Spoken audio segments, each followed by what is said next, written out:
나는 내 마음에 이르기를, 자, 내가 시험 삼아 너를 즐겁게 하리니 너는 낙을 누리라 하였으나, 보라, 이것도 헛되도다. 내가 웃음에 관하여 말하여 이르기를 그것은 미친 것이라 하였고, 희락에 대하여 이르기를 이것이 무슨 소용이 있는가 하였노라.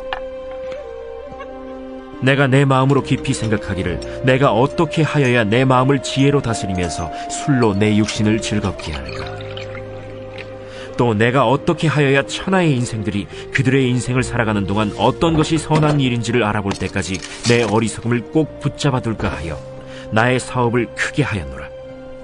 내가 나를 위하여 집들을 짓고 포도원을 일구며 여러 동산과 과원을 만들고 그 가운데에 각종 과목을 심었으며, 나를 위하여 수목을 기르는 삼림에 물을 주기 위하여 못들을 팠으며, 남녀 노비들을 사기도 하였고 나를 위하여 집에서 종들을 낳기도 하였으며, 나보다 먼저 예루살렘에 있던 모든 자들보다도 내가 소와 양떼의 소유를 더 많이 가졌으며, 은금과 왕들이 소유한 보배와 여러 지방의 보배를 나를 위하여 쌓고, 또 노래하는 남녀들과 인생들이 기뻐하는 처첩들을 많이 두었노라. 내가 이같이 창성하여 나보다 먼저 예루살렘에 있던 모든 자들보다 더 창성하니 내 지혜도 내게 여전하도다. 무엇이든지 내 눈이 원하는 것을 내가 금하지 아니하며 무엇이든지 내 마음이 즐거워하는 것을 내가 막지 아니하였으니, 이는 나의 모든 수고를 내 마음이 기뻐하였음이라. 이것이 나의 모든 수고로 말미암아 얻은 몫이로다. 그 후에 내가 생각해 본즉, 내 손으로 한 모든 일과 내가 수고한 모든 것이 다 헛되어 바람을 잡는 것이며 해 아래에서 무익한 것이로다. 안녕하십니까. 10월 3일 목요일 말씀 묵상 시작하겠습니다. 전도서 2장 1절에서부터 11절까지 말씀을 함께 읽으셨습니다. 어제 본문에서는 전도서의 일부에 해당되는 부분의 서론을 살폈는데요. 결국은 우리가 무능력하다, 우리가 아무리 큰 힘을 가지고 있어도, 그리고 우리가 아무리 탁월한 지혜를 가지고 있어도 이 세상의 헛됨을 극복할 수 없다라는 사실을 다루었다면요, 이제 오늘은 구체적으로 하나하나 그 문제들을 제시하면서 세상 사람들이 추구하는 것들, 그런 것들이 얼마나 더덥고 헛된가를 다루게 되는데요. 특별히 오늘 본문은 즐거움, 히브리어는 시므하인데 이 즐거움의 문제를 다루도록 하겠습니다. 사실 우리는 전도자가 모든 걸 다 헛되다라고 말할 거라는 사실을 알고는 있습니다. 하지만 오늘 이 본문의 내용을 통해서 정말 우리가 뭘 추구하고 있는지 알면서도 추구하고 있는 게 있잖아요. 그 문제를 한번 다루어 보았으면 좋겠습니다. 1절부터 3절까지 내용 보시면요, 전도자가 시험 삼아서 이 세상의 부로 말미암아 얻을 수 있는 즐거움, 즉 낙을 한번 누려보았다는 이야기가 기록되어 있습니다.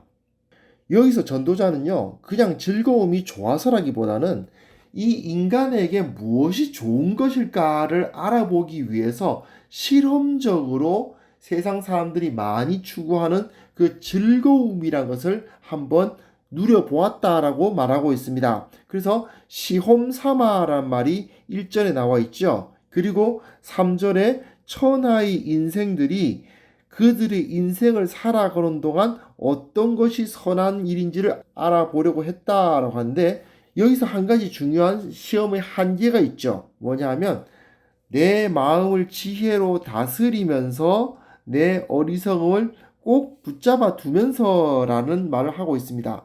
이게 무슨 소리냐 하면요, 이 즐거움을 누리는 실험을 진행해 나가면서 두 가지를 조심했다는 것입니다. 하나는 뭐냐면 자기 마음을 지혜로 다스리면서, 그리고 내 어리석음을 붙잡아 두는 한계 내에서, 즉 그 즐거움을 막 추구해 나가다가 내가 내 마음의 지혜를 잃어버리고 어리석음에 빠지지 않는 한계 내에서 이 실험을 진행해 나갔다는 얘기죠. 그리고 이후의 실험에 대해서 이야기를 하기 전에 전도자는 그냥 결과부터 이야기를 하고 시작합니다.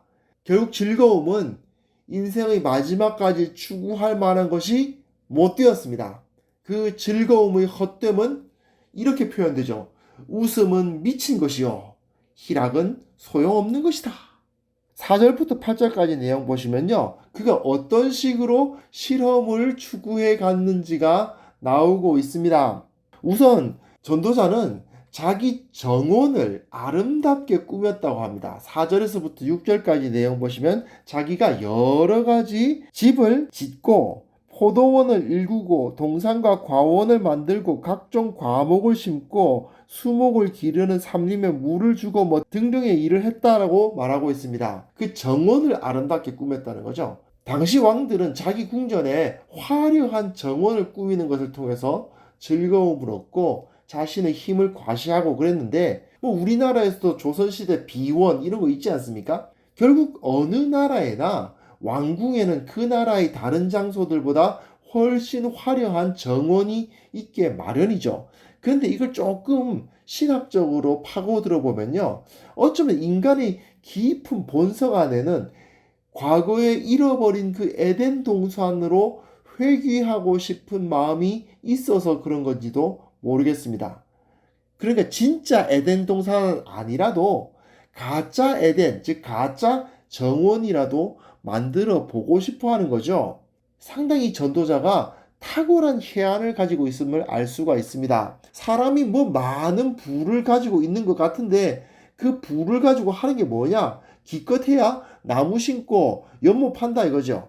그래서 그건 에덴 동산의 모사품을 만들어서 거기서 행복을 추구해 본다고 말하고 있습니다. 하지만 아무리 좋은 나무들을 많이 심고 아름다운 연못을 파봐야 하나님께서 함께 하셨던 에덴 동산을 만들 수는 없는 노릇 아닙니까? 결국 많은 재물로 큰 집을 짓고 많은 집을 짓고 거기서 아름다운 정원을 가꾸어서 즐거움을 누리려는 인간은 기껏해야 그 수준에 머물 수밖에 없는 거죠. 결국 네가 돈 많이 벌어봤자 뭐 할래? 돈 많아봤자 힘 있어봤자 기껏해야 집 짓고 정원 가꾸는 것밖에 하는 게 뭐 있냐 이겁니다. 그리고 7절 8절 보시면 노비, 소, 양, 뭐 은금, 보배, 노래하는 남녀, 처첩을 누렸다고 이야기하는데 이건 재산이 많았다는 뜻입니다.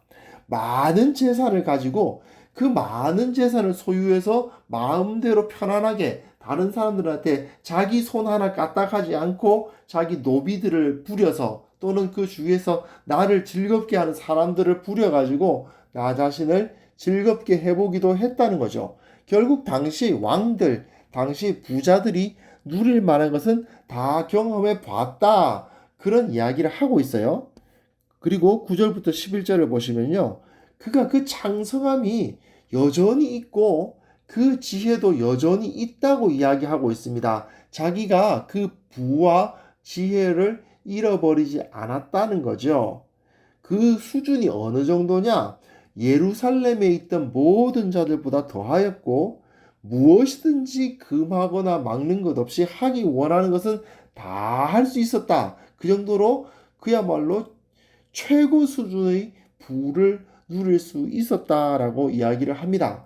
그런데 이 부를 어떻게 얻었느냐? 자기 수고로 얻었다고 말해요. 즉 다른 사람 것을 빼앗거나 하지 않고 수고해서 얻은 떳떳한 재산이기까지 했습니다. 사실 이 성경의 지혜에 의하면 무언가를 다른 사람의 것을 빼앗아서 얻는 재산은 결국 하나님에 의해서 빼앗길 것이기 때문에 자기 것이 될 수가 없습니다. 그런데 이것은 자기가 수고해서 얻은 떳떳한 재산이니까 얼마든지 그것을 누릴 수 있는 양질의 재산이라는 거죠. 하지만 이걸 좀 달리 생각해 보면요, 이 모든 것을 누리기 위해서 난 무엇을 했던가? 예, 수고했죠. 수고의 대가로서 이것을 얻은 것입니다. 이 모든 즐거움은 결국 그 수고로움의 대가로 얻어지는 거 아닙니까? 이쪽에서 잃으면 이쪽에서 얻고 이쪽에서 얻으면 이쪽에서 잃는 것입니다. 그래서 전도자는 엄청난 재산 쌓았고 그것을 통해서 많은 것을 누려보았지만 거기서는 참된 가치를 찾을 수 없다. 결국 바람을 잡는 것이다 라는 결론을 내리고 있습니다. 현대인들의 모습을 한번 생각해 봅시다.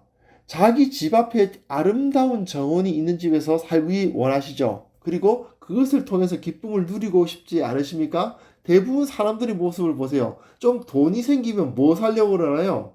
집 살려고 그러잖아요. 한국 사회에서 제일 인기 있는 것은 대단지 아파트입니다. 왜 대단지 아파트가 인기 있겠습니까? 정원을 소유할 수 있을 만한 재력까지는 안 되지만 그런 사람들이 모여가지고 공유 정원을 갖는 거잖아요. 그리고 정원사, 그러니까 관리사무실을 공유해가지고 정원 하나 가지고 여러 사람이 함께 누리도록 해놓은 것이 바로 아파트입니다. 결국 한국 사회에서 대단지 아파트에 사는 사람들은 전도자만큼은 아닐지 몰라도 그가 누렸다고 말한 기쁨을 어느 정도는 누리고 있다고 볼 수도 있겠네요. 또 어떻게 생각하면요. 현대 한국 사회에서 소위 중산층에 해당되는 사람들은 전도자보다 더 나은 것을 누리면서 살고 있을지도 모릅니다. 물론 우리에게 노비가 없습니다. 하지만 노비보다 훨씬 더 효율성이 좋은 기계 노비들을 많이 소유하고 있죠. 자동차, 세탁기, 냉장고, 스마트폰, 컴퓨터 뭐 이런 것들은요. 전도자 당시보다 훨씬 더 효율이 좋은 노비들입니다. TV나 오디오 시스템 같은 것은 노래하는 남녀들보다 훨씬 낫죠. 어떻게 보면 우리 가운데에서도 전도자가 누렸던 것보다 더 큰 부유함과 더 큰 즐거움을 이미 누리고 계신 분이 있을지도 모르겠습니다. 그러나 사실 이러한 부유함을 누린다고 해서 진정한 기쁨이나 만족을 누릴 수 있는 것일까요? 명문대에 합격만 하면 인생이 피일 것 같았는데 아니죠. 아니야. 명문대 합격한 다음에 다들 알아준 직장에 취직만 하면 뭔가 될 것 같아서. 그러다가 사랑하는 사람과 결혼만 하면 뭐가 될 것 같고. 그러다가 뭐 아이가 태어나면 정말 잘 될 것 같고. 좋은 집, 뭐 대단지 아파트에 살 수 있게 되면 모든 것이 다 풀릴 것 같고. 이 대출금만 다 갚으면 뭔가 될 것 같고. 그러다가 아니야. 좀 더 넓은 집 또는 새 집으로 이사하게 되면 더 행복할 줄 알고 열심히 달려가다가 다시 무슨 소리 하게 되는지 아십니까? 아이들이 명문대에 합격하기만 하면 행복할 것 같다는 말을 하게 돼요. 자기가 10대 때에 명문대 합격만 하면 행복할 것 같았는데 그러다가 아니어서 다음에는 그 다음 거 계속 추구해 보지만 아니었는데 이젠 아이들한테 너희가 명문대에 들어가기만 하면 이라는 소리를 하고 있잖아요. 그리고 그 아이들은 다시 그 부모와 같은 똑같은 루틴을 돌게 되지 않을까요? 그리고 이 루틴이란 게 굉장히 저질인 게요. 이 중에 한 개라도 실패하면 삶 전체가 실패로 몰려지는 루틴입니다. 명문대에 합격만 하면 행복할 것 같아서 열심히 공부했는데 실패했어요.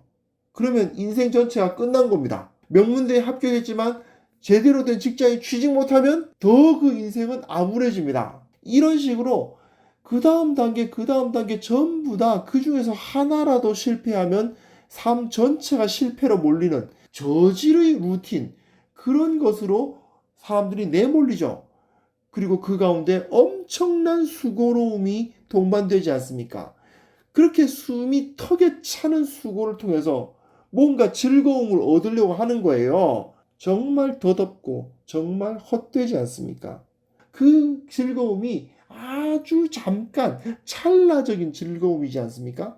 그런데 사람들은 지금 그것을 추구하면서 살고 있지 않느냐는 것이죠. 현대 한국 사회를 살아가는 우리들은 정말 전도자가 하는 말에 귀를 기울여야만 합니다. 지금까지 내가 무엇을 추구하고 살았는지를 다시 한번 되돌아볼 수 있었으면 좋겠습니다. 우리는 과연 무엇에서 내 삶의 가치를 찾으면서 살고자 했습니까? 곰곰이 반성해 보았으면 좋겠고요. 우리가 그 저질의 루틴, 그 무의미한 쳇바퀴 도는 삶을 살아가지 않고 우리 주님이 있기에 나는 만족한다라고 말할 수 있는 그런 신앙을 회복할 수 있기를 바랍니다. 하나님 아버지, 전도서를 통해서 우리가 이 세상의 덧없는 부와 그 부가 가져다주는 쾌락으로부터 우리 자신을 떼어놓을 수 있는 믿음을 얻을 수 있기를 원합니다. 우리가 그것을 통해서 이 세상 가운데 두려움 없이 살게 도와주시고 이 세상을 이기고 살아갈 수 있도록 도와주시고 참으로 하나님께서 하늘에서 주시는 이 세상이 이해하지 못하는 그 복락을 누리면서 살아갈 수 있도록 주께서 역사하여 주옵소서. 예수님의 이름으로 기도합니다. 아멘.